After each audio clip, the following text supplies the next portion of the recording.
एक कानपुर नाम का गांव था। उस गांव में एक भी साइकिल पंचर वाला नहीं था।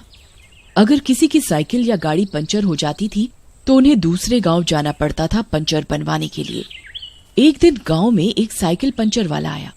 पंचर वाले, अपनी साइकिल का पंचर ठीक करवाइए। पंचर वाले। गांव के लोग अपने घर से बाहर निकलकर देखने आते हैं। जब वो देखते हैं कि उनके गांव में भी साइकिल पंचर वाला आ गया तो वे बहुत खुश होते हैं।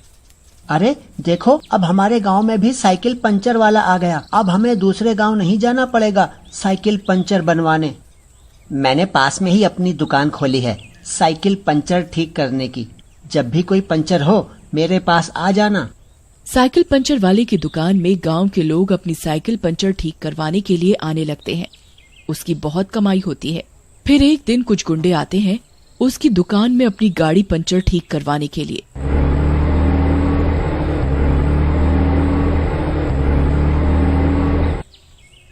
उस साइकिल पंचर वाले ने उसकी गाड़ी का पंचर ठीक कर दिया। वह उन गुंडों से पैसे मांगने लगता है। अरे मेरे पैसे तो देते जाओ। उन गुंडों को गुस्सा आने लगता है और वह उस साइकिल पंचर वाले को मार देते हैं और वहां से चले जाते हैं।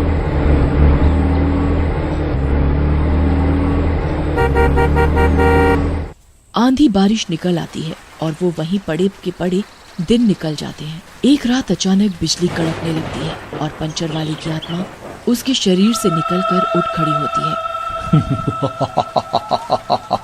अब मुझे शरीर से छुटकारा मिला है। मैं इतने दिनों तक यहाँ मरा पड़ा रहा पर कोई गांव वाला मुझे देखने तक नहीं आया।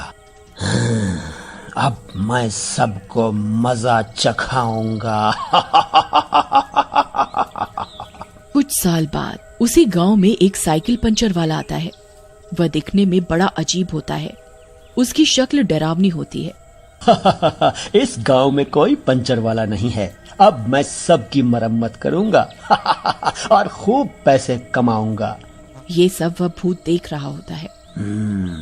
ये अच्छा मौका है। ये तो सोने पे सुहागा हो गया। जो मैंने ढूंढा गली गली वो मुझे मिला इसी गली। फिर वह उस पंचर वाले में घुस जाता है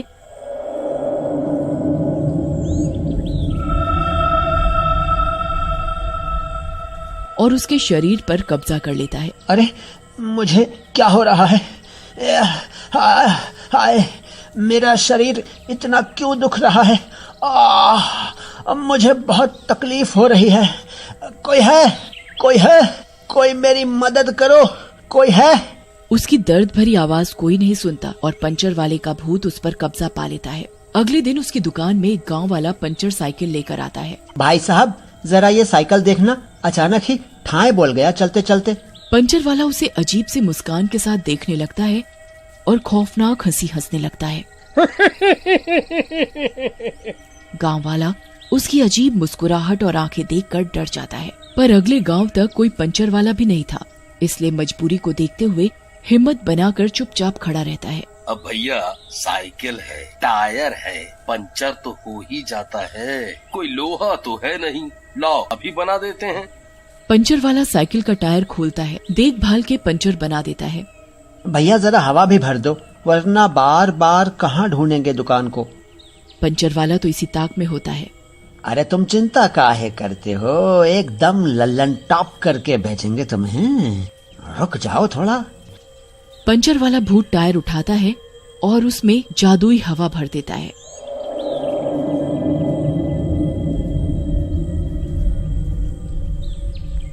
लो भाई, हो गया तुम्हारा काम।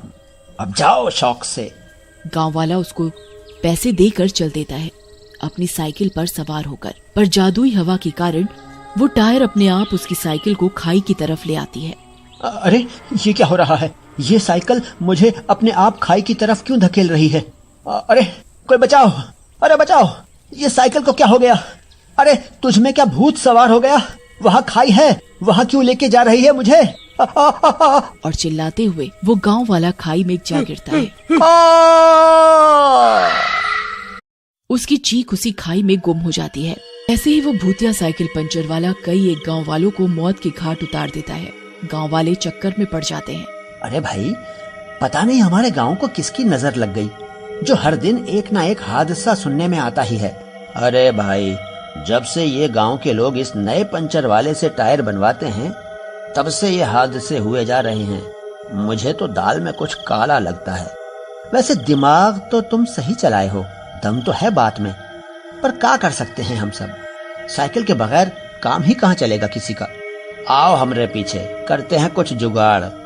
फिर वो दोनों एक साइकिल को खुद ही पंचर करके उसी पंचर वाले के पास लेकर जाते हैं।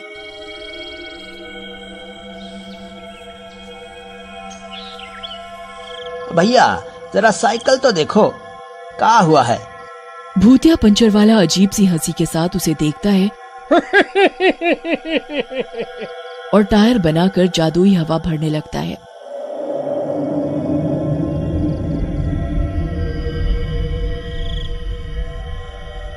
भैया, तुम्हें पता है गांव में कितने हादसे अचानक होने लगे हैं। सबको अपनी करनी का फल भुगतना पड़ता है। जो मरे हैं उन्होंने कुछ पाप किया होगा। प्रियंक उसकी बातें सुनकर थोड़ा हैरान हो जाता है।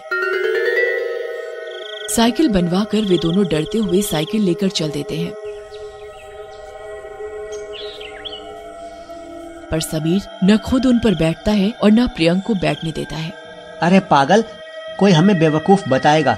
साइकिल साथ में है और हम दोनों पैदल चल रहे हैं। भैया, ज्यादा होशियार न बनो, चुपचाप चलो। कुछ दूर बढ़ते ही साइकिल खुद ब खुद खाई के रास्ते निकल पड़ी।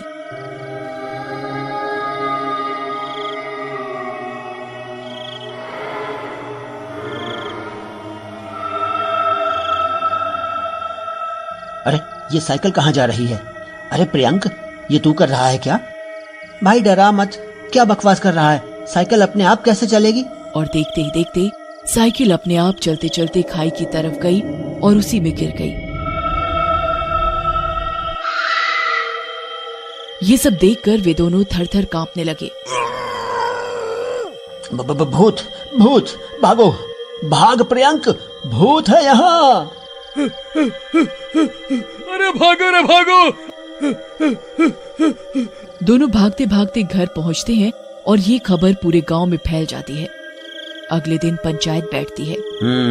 तो बताओ क्या मसला है? बात यह है कि पंचर वाला सबकी साइकिल में कुछ ऐसा करता है कि साइकिल खुद से खाई की तरफ जाती है, जिससे लोगों की मौत हो रही है।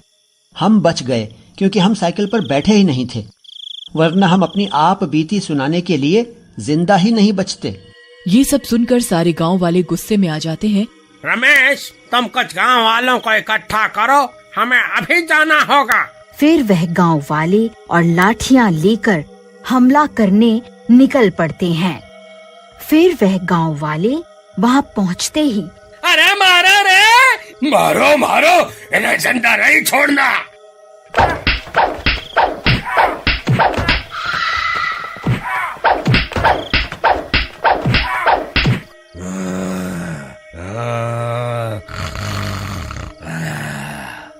तो तू ये सब कर रहा है? आतंक फैलाया तूने और हम भगवान को कोस रहे हैं इतने दिनों से। गांव वालों का गुस्सा देखकर भूत समझ जाता है कि इन्हें सब पता चल गया है, तो वह भूत अपने असली रूप में आ जाता है। तुम सबको अपनी मौत का दुख है, हैं? और जब मैं मरा पड़ा था तब कोई झांकने भी नहीं आया। अब मैं तुम सबको मार दूंगा। भूत सबको उठा उठा कर पटकने लगता है। अरे भागो रे, सब लोग अपनी अपनी जान बचाकर भागो। खूंखार रूप में हलचल मचा देता है वहाँ। गांव वाले भी गुस्से में भरे होते हैं और लाठियां चलाना शुरू कर देते हैं।